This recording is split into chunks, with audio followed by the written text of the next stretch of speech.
சரி, இப்போ இன்னொன்று இந்த இந்த இந்த பாதிப்பை ஏற்படுத்ததை ஒத்துக்கொண்டதற்கும் இந்த பாதிப்புகளை இந்த சீர்திருத்த முன் வந்ததற்கும் இந்த அமெரிக்க வரி விதிப்பு முறை ஒரு காரணமாக இருக்குமா சார்? அமெரிக்கா அதிக வரி விதித்ததால் இந்த ஜிஎஸ்டி வரி விதிப்பில் மாற்றங்களை கொண்டு வருவதற்கு அரசு முடிவு செய்திருப்பதற்கான வாய்ப்பு இருக்குதா சார்?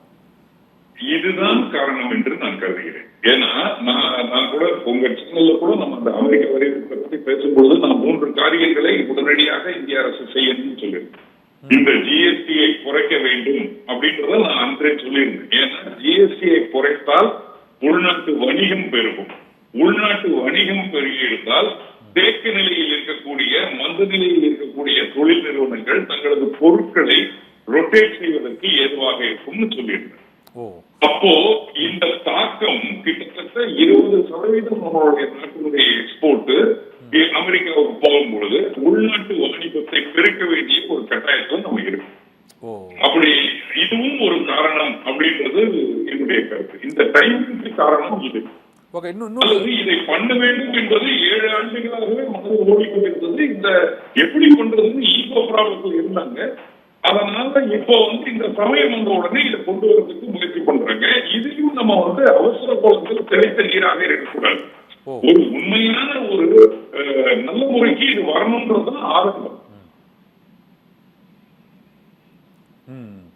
ஓகே சார், இந்த அமெரிக்க வரி விதிப்பு முறையினால் இந்த உடனடியாக இவ்வாறு இந்த புதிய சீர்திருத்தத்துக்கு முன் வந்திருக்காங்க. உள்நாட்டு வணிகம் பெருகுவதற்கான காரணமாக இருக்குன்னு சொல்றாங்க. இல்லை இன்னொன்று நிறைவாக ஒரு கேள்வி சார், இந்த அமெரிக்க வரி விதிப்பு முறையினால் தமிழ்நாட்டில்தான் அந்த ஏற்றுமதி வணிகம் என்பது இந்த மிக கடுமையாக பாதிக்கப்படும் மற்ற மாநிலங்களை விட என்று தமிழக முதலமைச்சரும் தெரிவித்திருக்கிறார். இங்கு உள்ள பல்வேறு கடல் உணவு சார்ந்த அந்த ஏற்றுமதி சார்ந்த நிறுவனங்களும் கூறியிருக்கிறார்கள். ஒரு 30 லட்சம் பேருக்கு வேலைவாய்ப்பு இழப்பு ஏற்படும்னு சொல்லியிருக்காங்க.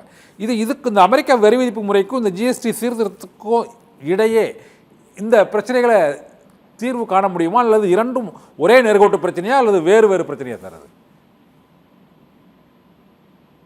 முதல் பிரச்சனை, இப்போ அமெரிக்காவுடைய 50% வரி, அதாவது 25 பிளஸ் அபராத வரி 25%. 50% வரி வரும் பொழுது இந்த எக்ஸ்போர்ட்டை சார்ந்து உள்ள நிறுவனங்கள் தமிழகத்திலே அதிகமாக இருக்கு.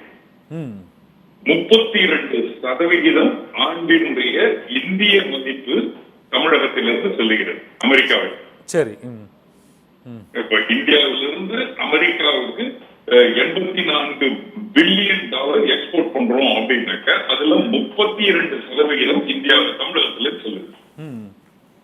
இதுல ஈடுபட்டிருக்கக்கூடிய தொழில்கள் அதிகமான வேலை வாய்ப்புகளை skilled labour, unskilled labour, semi skilled லேபருக்கு வழங்கி கொண்டிருக்கும் துறைகள்.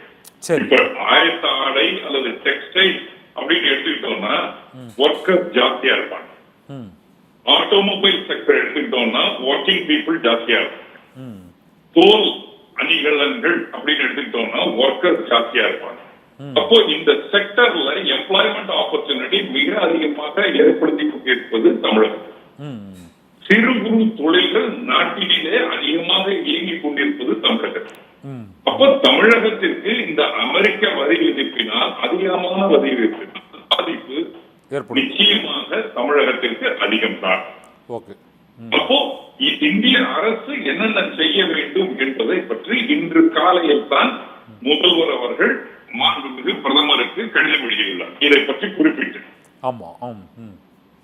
என்ன சொல்றார், உடனடியாக கோவிட் காலத்துல நீங்க கொடுத்த மாதிரி ஒரு ரிலீஃப் கொடுங்க, எக்ஸ்போர்ட்டுக்கு உண்டான இன்சென்டிவை இன்னொரு 5% அதிகப்படுத்தி கொடுங்க, ஜிஎஸ்டியை குறைங்க, உள்நாட்டு வாணிபம் அதிகப்படுத்துறதை ஏற்படுத்தி கொடுங்க, லிக்விடிட்டி கிரைசிஸ்ல இருந்து சிறு குறு தொழில்களை காப்பாற்றுங்கள்.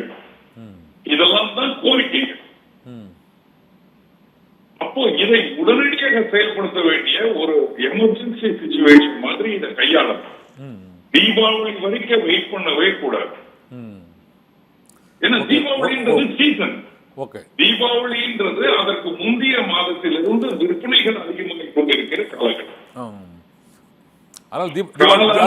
உடனடியாகவே இந்த ஜிஎஸ்டி வரி சீர்திருத்தத்தையும் இந்த புதிய அமெரிக்க வரி விதிப்புக்கு எதிரான அந்த சிறப்பு திட்டங்களை உடனடியாகவே செயல்படுத்தினால்தான் மீண்டும் எல்லாம் முடியும் அப்படின்னு சொல்றீங்க. ஓகே, நிச்சயமா இல்லைன்னாக்கா ஆபரேஷன் சக்சஸ் பேஷண்ட் டைடுன்ற மாதிரி ஆயிடும். Okay sir.